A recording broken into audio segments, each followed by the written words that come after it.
We asked you to dream the journey of a lifetime to a place of endless beauty.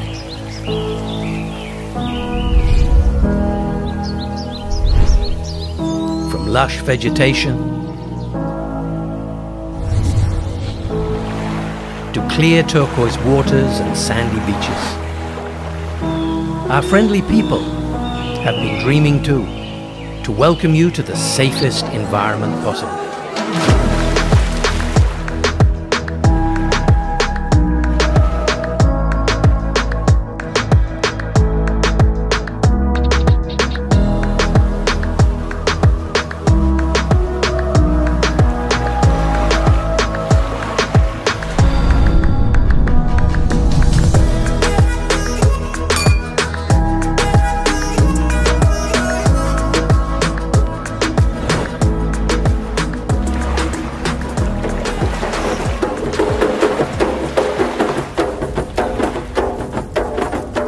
Experience Seychelles, our home, your sanctuary.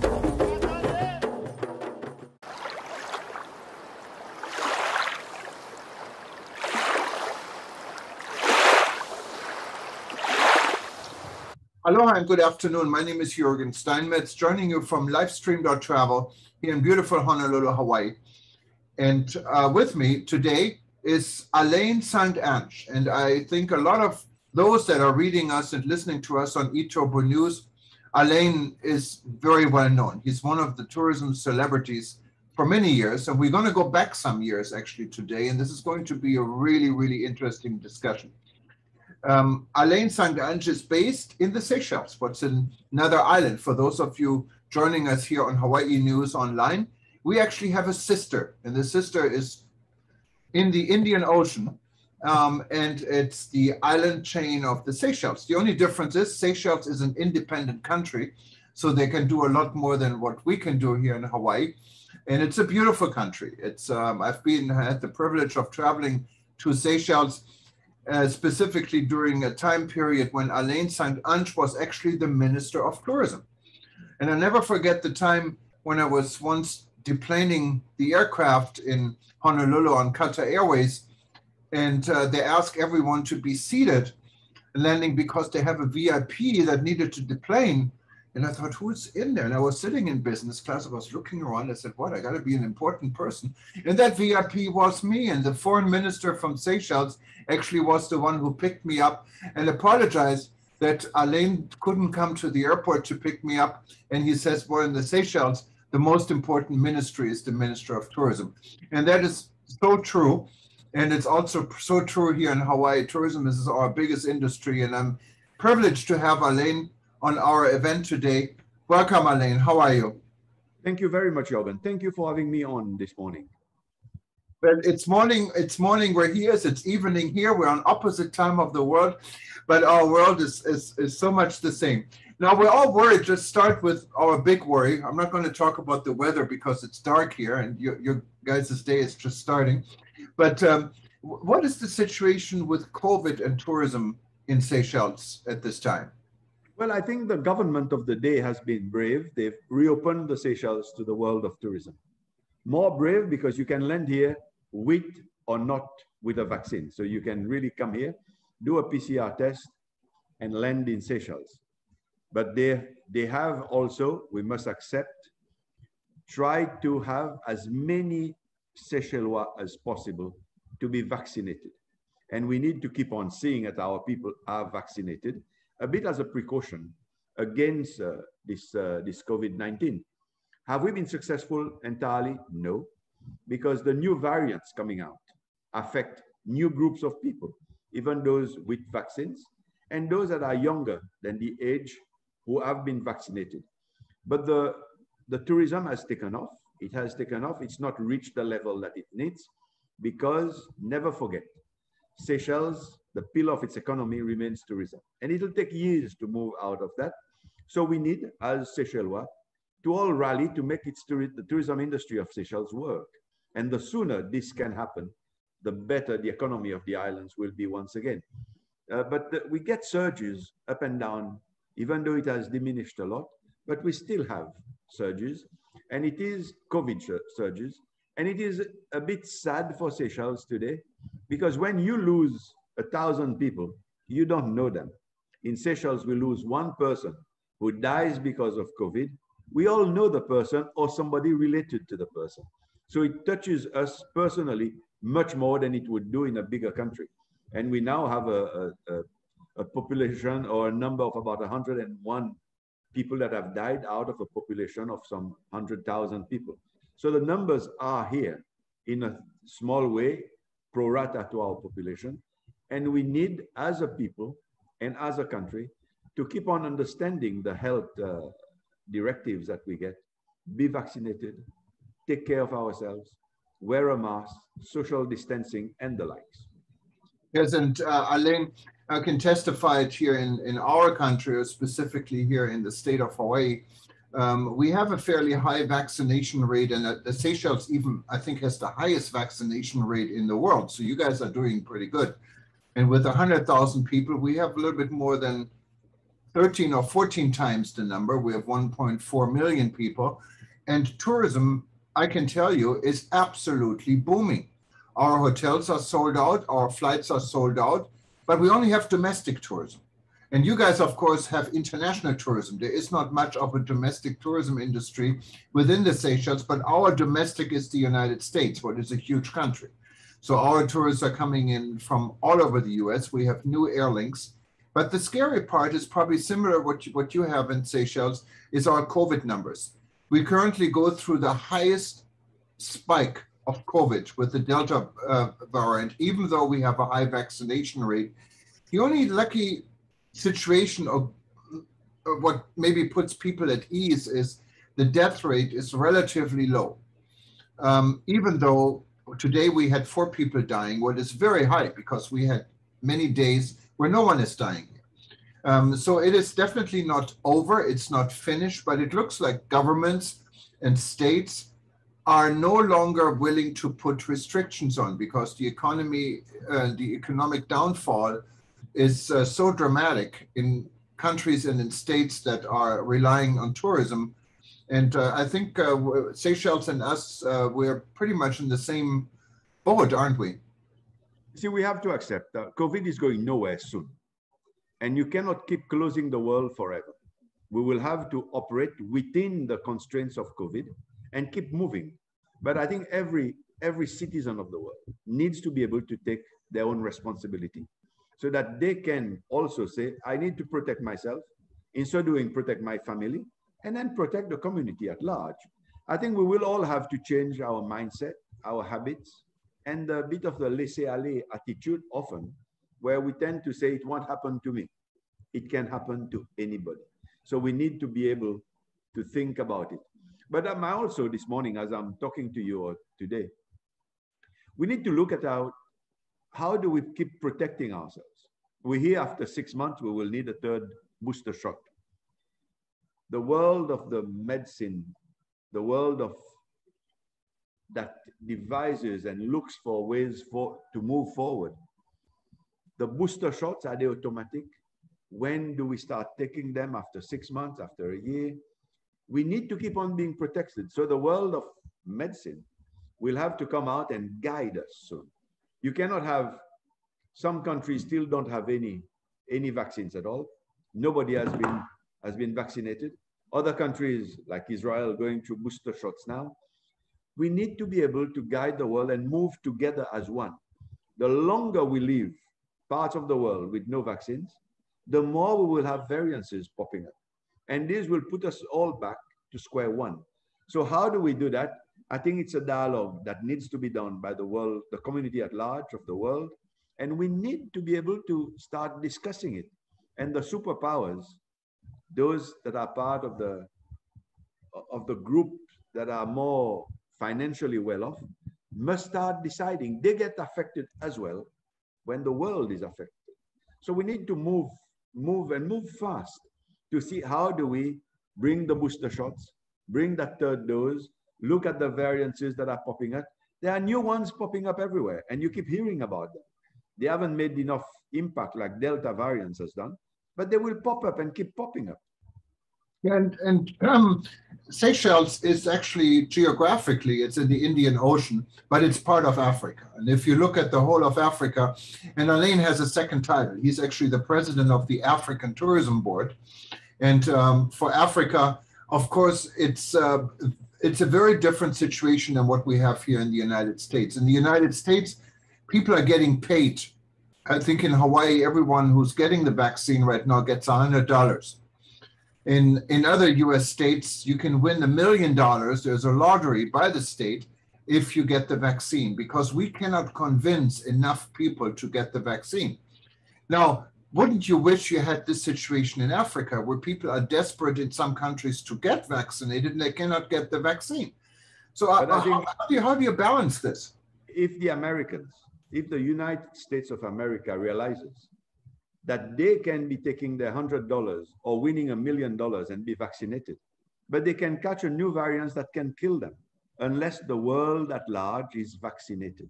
And I think this is the message that President Biden, his Congress, his administration must all understand.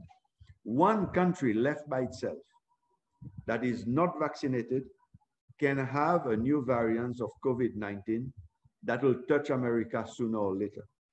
I could easily tell you, because you are part of the press that is read and understood everywhere, America should just adopt Seychelles and pay us all as well $100 to get all of us vaccinated. And I think that will already help them. And then move to Madagascar, move to Mauritius, move to the other islands of the Indian Ocean, and progressively move into Africa, the mainland of Africa, and try and get the whole world vaccinated. We need to do it. We need to provide for it. And we need to work as one to get it done. And this is really everyone watching us now, you can see the leadership Alain is bringing to the world of tourism. And this is really the image.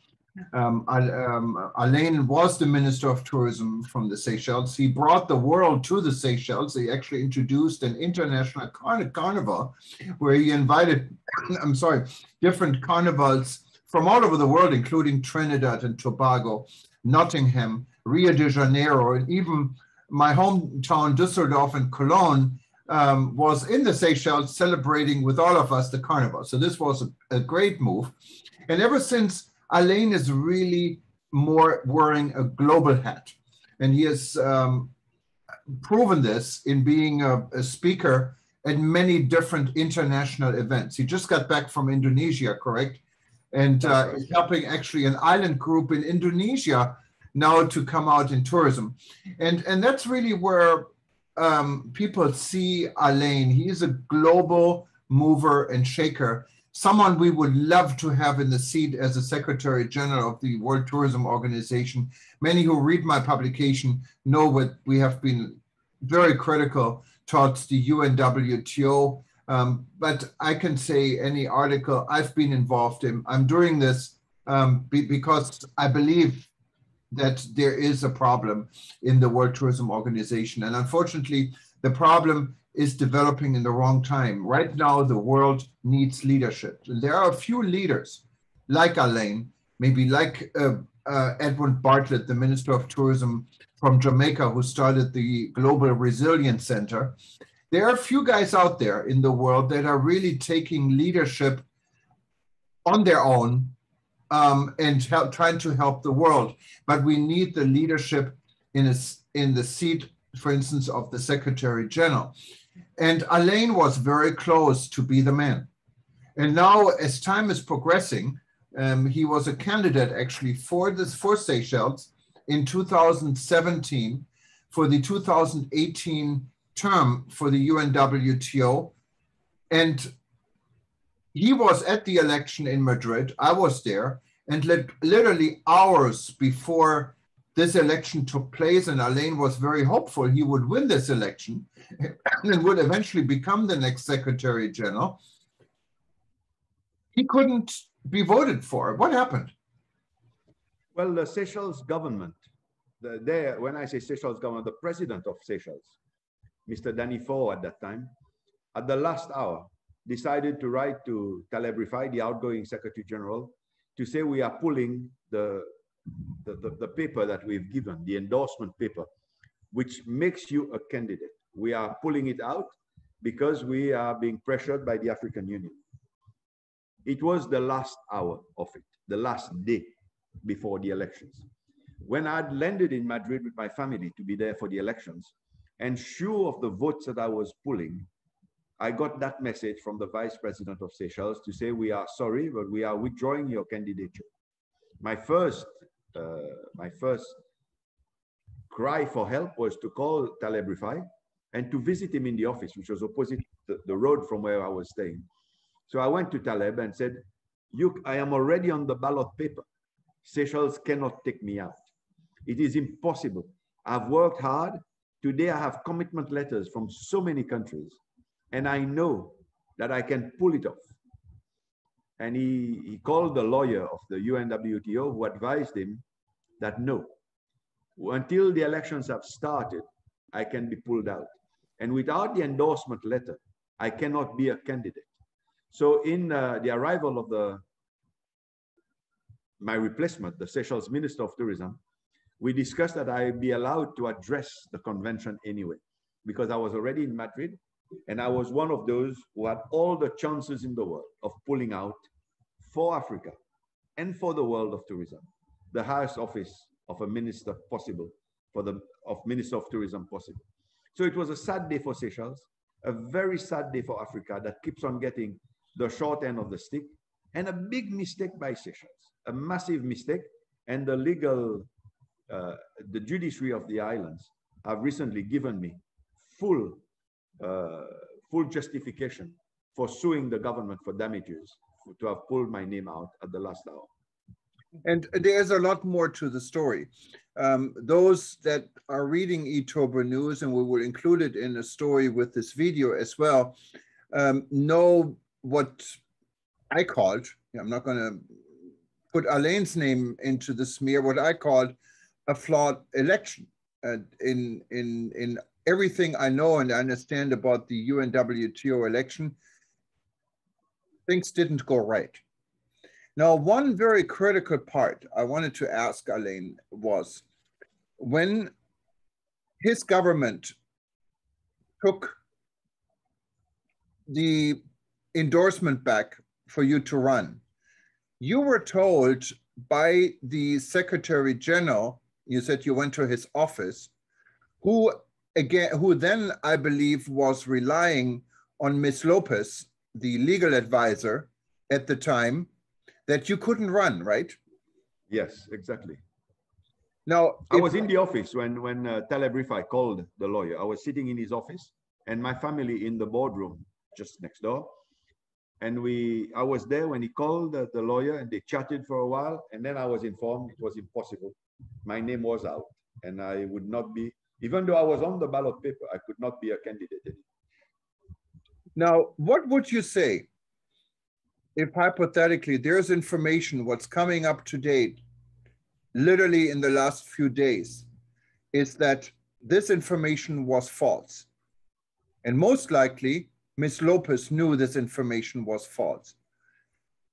If Ms. Lopez misguided Taleb Rifai, who was the Secretary General, then in return had to relate this message to you, what about if Ms. Lopez didn't say the right information? Now, we're going to add something to it. What could possibly add to this allegation? Of course, it needs to be proven. But what is very surprising is that Ms. Lopez has been promoted by the current Secretary General, Zurab, to a higher post and a higher salary and a higher position.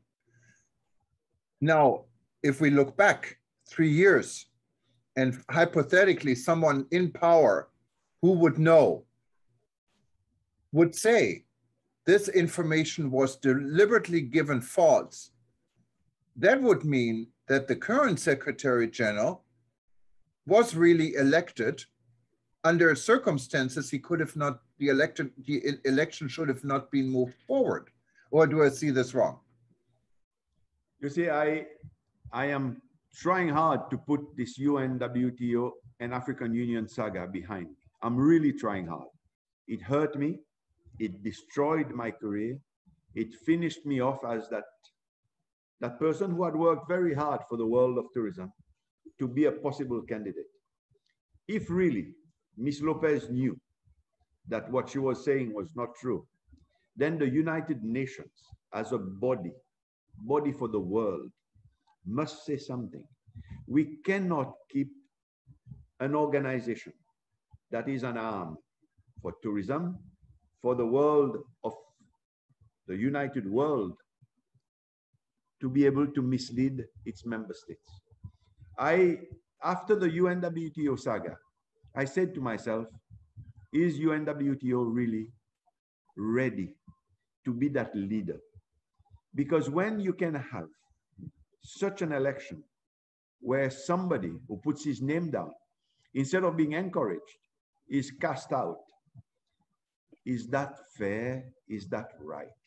And that is the feeling that I left with, bitter, which made me sue my own government, but bitter because we are not truly representing the world. We become a little group, we become a little clique, we do things for personal reasons and personal ambitions. And we forget that there are dedicated people who could make a difference, especially today with COVID. And I can say with a lot of humility, if I was sitting in Madrid, I would be today leading the world of tourism, leading the countries most affected, leading areas or continents that are being affected, to be that leader that they need today. And there are things that can be done, bringing aviation and tourism together to reopen within the context of ensuring vaccination is done and tests are done. But we are unable to move because the world of tourism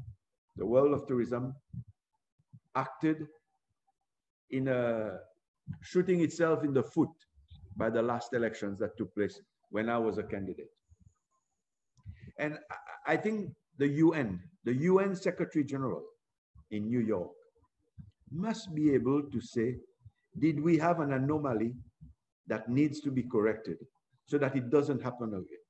It doesn't happen again, where you find a lot of countries today are debating, should we or should we not be a member of the UNWTO? And that is echoed every day. Messages after my court case a week ago have shown that so many countries are questioning the need to be part of the UNWTO. And Alain, we actually have seen it again. And that's, again, my opinion. You remember it was another election just in January. And this was the election for the second term of the Secretary General. Many people have said that the current Secretary General, who took power after this big mistake, what looks like, happened in Madrid in 2017, now triggered another big mistake. We're in the midst of COVID. When he was a candidate, of course, to be re-elected for this post, it became very obvious among member countries that his focus for the last years he was Secretary General was clearly to benefit member countries of the executive, members of the executive board. You haven't seen any activities at UNWTO outside this group. And why is this? Because the group, the Executive Council or Executive Group, are those that would recommend for the election for a candidate for the new election for UNWTO. So these are the people voting. It's not everyone is voting. Now, at the end of the game, this recommendation is brought forward to the General Assembly, and then the General Assembly has to, what is in most cases, rubber stamp this already decision done by the Executive Council. So what happened this year? In September of last year, the current Secretary General, who is from the country of Georgia, not the US state, the country of Georgia, and who was an ambassador of Georgia, brought an Executive Council meeting to Georgia. At the very last minute, many of the usually in place rules and regulations were changed. We had reported about this in details, and it was decided in September to change the election to the Secretary General, what is usually taken place in March, April, or May, to January. So there was only about 3 months. There was only 3 months for new candidates to come forward in the midst of a very, very serious corona crisis, more serious than now because many, many more people were dying and the world was under curfew. No one could travel. So this was decided. And the reason for this decision, how Zurab sold it to the Executive Council, was FITUR, what is a major trade show in Madrid, what is happening every year in January. He knew very well at the time when he recommended, said, let's do this at the same time of FITUR because everyone would be coming to Madrid anyway, what makes sense. But he knew very well that just about 3-4 days after this event in Georgia, FITUR was canceled or was postponed. So this justification no longer stood. Then I know the current Secretary General, the previous Secretary General, Dr. Taleb Rifai, and also Mr. Vrangelli, who was Secretary General before Taleb Rifai, wrote a letter, and we at the World Tourism Network facilitated this petition to Zurab to please rethink the timing on this, to allow also other candidates to step forward so there would be a competition like there was in 2017. He refused to do this. Since this was a crisis in the world and tourism was closed and everyone was probably very busy with situations in their own region and country, no one stepped forward except one candidate from Bahrain. And when this candidate then finally arrived in Madrid for the election, she had very little opportunity. She had no time. There was literally just weeks to campaign, and she couldn't travel because the world was closed. So the chances for her to be elected was very slim. In addition, ministers of tourism that usually come to Madrid and vote couldn't come to Madrid, so they sent their embassy staff. And guess what? Zurab was the ambassador for Georgia in Madrid for many years. He knows all the embassy stuff. They're all his buddies. So he already knows how this election would go. And to top it off, there was supposed to be a dinner on the night before the election. And what happened at the dinner? The prime minister traveled in from Georgia and he was hosting the dinner. So that really made Bahrain so upset. So the other candidate didn't show up at the dinner. So it was a dinner with one candidate and the election happened the next day and Zurab was elected. So obviously this fraud, in my opinion, and I'm the one saying this, happened now the second time. So we're not even done with the first time because of the recent development in the Seychelles and with Alain. And what do you think could be done? I mean, if you mentioned the United Nations in New York, what could United Nations in New York do to rectify this? Okay, I think it is the UNWTO is a branch, a satellite branch of the UN, of the United Nations body. And I think the United Nations needs to keep an eye on what happens with all its satellite bodies. It is important, otherwise the UN starts being, the United States starts being disgruntled, and you find that there's let them be themselves. You know, there are a little group in New York, but a little group in New York, a little group in Madrid, a little group in Kenya, a little group in other countries where they are based. Before you know, everybody thinks of themselves, and we must stop that.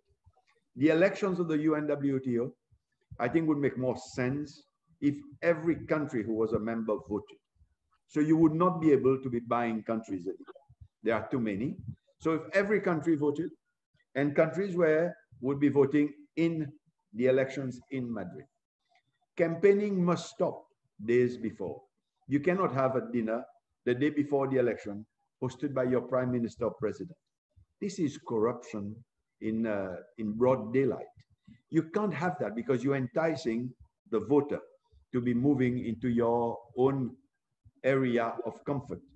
So we need to be relooking at it. Otherwise, we will destroy these satellite bodies that are meant to bring the world together. Today, if you were a country and you say, what is UNWTO doing for the country? Apart from member states that are sitting in the executive, most of the countries would say, Nothing. Even though a European country, and this I got after the Bahrain try for the elections themselves this year, when a country said, they can do 2 terms, let them do 2 terms. This is sad. Sad when we don't look at the potential of candidates or what can be better for the world of tourism, and we just take the easy approach. The world of tourism must move, and the world around the United Nations must become more vigilant in looking at how its satellite bodies are operating. Otherwise, let's take the name UN out of it and just call it World Tourism Organization. If it has the word United Nations in front of it, the United Nations Secretary General must have a look at it, get its legal team to look at it, get its the areas that looks at the etiquette, or has it been well done?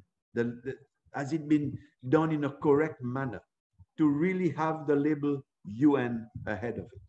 If it is not there, let's drop the UN word and let WTO be WTO for the little group that stays as members. And let's maybe have in New York, a branch in New York that says tourism, another one that says oil and whatever other areas, forestry, conservation, blue economy, and all sorts of other areas of concern. Let us not fool ourselves that we have a body just for the sake of having a body. It must truly represent the world of tourism if it is the UNWTO, because it has the word UN ahead of it. And I couldn't agree more with you. And this world needs leadership. We're in a crisis, and this crisis is directly attacking the travel and tourism industry everywhere on this globe. And we need to get out of this crisis, because how many jobs are affected by this? Tourism is 10% of our global economy. And in some countries like Seychelles, it's way more than 10%. In some other countries, it's a little bit less. But if you do the average, it's 10% of the global economy. So it's a huge industry. It's one of our largest industries. And it's also, of course, on the political sense, it means power. It means opportunities when it comes to investments, to relations. It's a peace industry after all.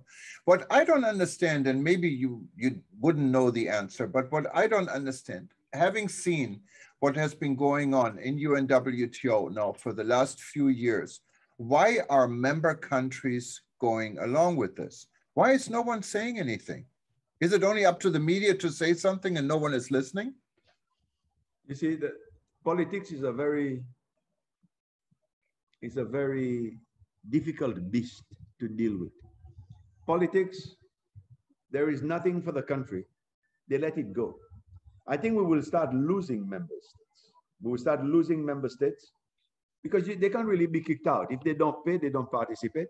When they want to pay, they'll come back and participate again. But this will be Zurab, who is today the Secretary General. The legacy of Zurab will be decided after his era. As much as people love Taleb Rifai or Frangiali, what would be the legacy of Zurab? And there it is not Serbia. I like Serbia. I like the Serbian people a lot. It is the man who today was elected on the name of his country. But what would be the legacy of the UNWTO? Are we killing it? Are we destroying it? Can today a country, take any country from South America to the Pacific, to the Caribbean, to the Indian Ocean Islands, to Africa mainland, say, yes, we've had leadership that has changed the world of tourism for my country? Nobody can say it. Not one. If we were working, you would be seen. You'd be transparent. We would know how WTO and IATA are working together to reopen the world of tourism. And this is what is needed today. But IATA already branches in with the cruise ships of the world, with the big yachts of the world. All these are areas that we can explore, navigate together, and bring satellite offices of the UNWTO around the four corners of the world to really bring tourism into an area where when you have a problem, UNWTO is there with you, by your side. You can be in the Pacific or in ASEAN bloc or in the Americas or the Indian Ocean and Africa. We must find that leadership. Otherwise, it is useless having it. And if every president around the world takes note that if a world body, which we pay for membership, is not doing its job, then it's useless being part of the body. And if we all left, there will be no such bodies, and it'll all crumble. That is the only barometer that keeps them alive, and it is for them to be able to be accountable for what they do, and to be able to be accountable for what they are doing for each and every state that is a member state of the UNWTO, and in so doing, the United Nations. And it's really, it comes out, this leadership, what is missing. And there are a few people that stepping up to the plate, and you're definitely one of them. Because even though you don't have a position in UNWTO, people listen to you, people look up to you, and people invite you to speak, not only at this interview here with eTurbo News, but invite you to speak at major events because you have a vision. And with you, as I said, in my opinion, there is Admiral Bartlett from Jamaica, who is the Minister of Tourism. He sees way beyond Jamaica. And there's a new kid on the block, and it's not a kid, it's a giant. It's Saudi Arabia. The Minister of Tourism from Saudi Arabia really put his money where his ideas are. And we're talking about billions. No one else has this type of money. So it is a whole different way of seeing how this industry can be shaped. Is it the right way? Is it the wrong way? How do we work with a country like Saudi Arabia? These are all questions.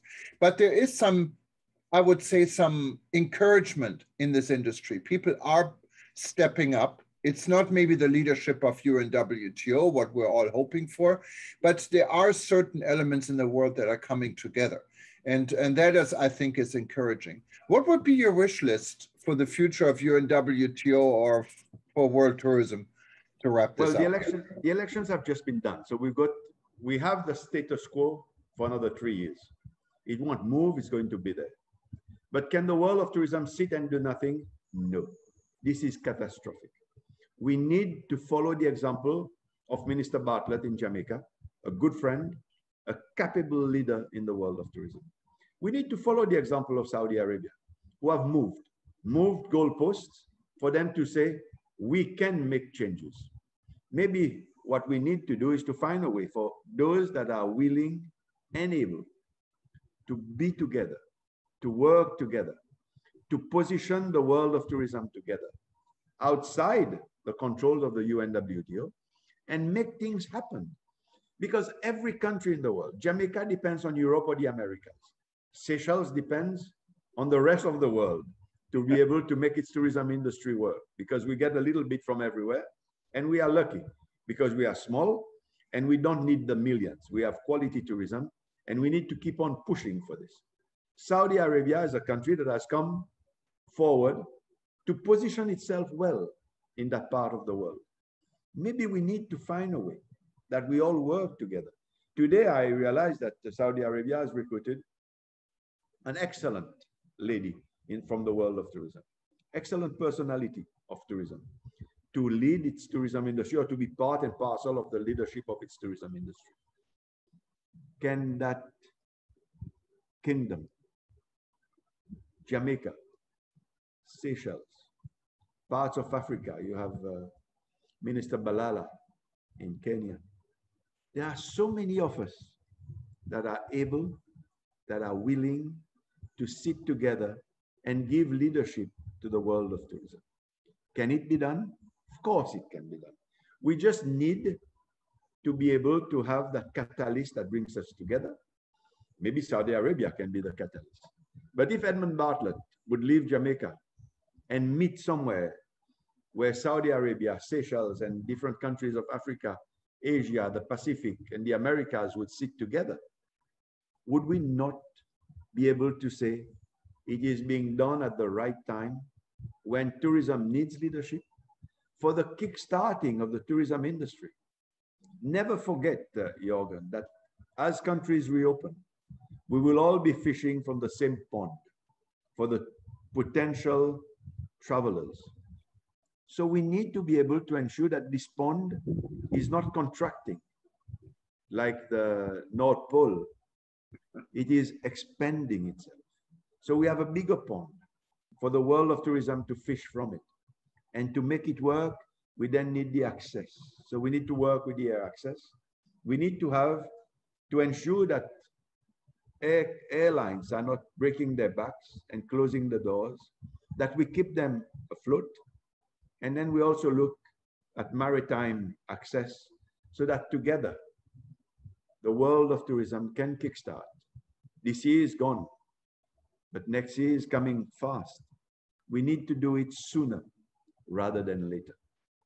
Oh, and thank you, Alain. And as you know, we've all tried to do our little part, and specifically from our end, when we started our rebuilding travel discussion back in March of 2010, this was the very first discussion when no one really took COVID as such a serious threat. Mm. And you were there from the beginning again. I chose again, Alain was right there. And we were able, just from a private initiative, we're not a government, so that's a different animal altogether. But as a private initiative, we were able to bring members in 128 countries together, finally formed the World Tourism Network in December of last year, what is now a sizable organization with many discussions, with many talents, both on the public sector and the private sector.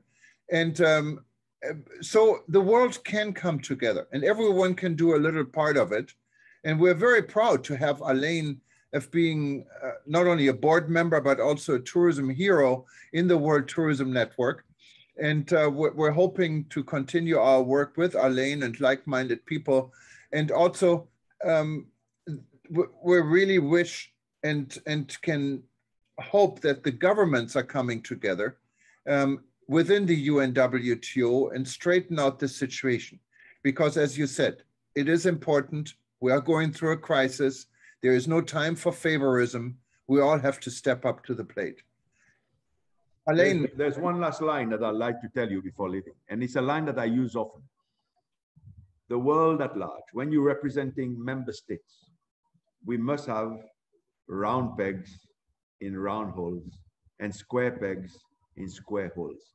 It is a colleague hotel manager from Seychelles, who's now in Australia, who coined that phrase way back. And he told me every time when I became Minister of Tourism, he said, ensure that in your ministry you have round pegs in round holes and square pegs in square holes. Otherwise you will fail badly. I succeeded in my years as Minister of Tourism because I always looked at the ability of people and not look at how best to just make myself cozy and finish my term. The world must move, and let the world move faster than it is doing. Thank you, Alain. This was a fascinating conversation. It was a lot longer than we had planned, but I think it was worth every word of it. And I hope you have a nice weekend in the Seychelles. You stay healthy. I understand you have both of your shots of vaccine, so you're in good shape when it comes to this. And thank you again. And I hope we can do this more often because thank you very much. Gladly. It takes people like Alain really to move and shape this industry and shake it a little bit. We need to shake it a little bit. Maybe next time do one with Bartlett and Saudi Arabia together. We'll do this. Thank you very much. And I can only say aloha from our part of the world. Merci. Bonjour. Thank you. Goodbye. Take care. Yes. Bye-bye. Au revoir. Bye.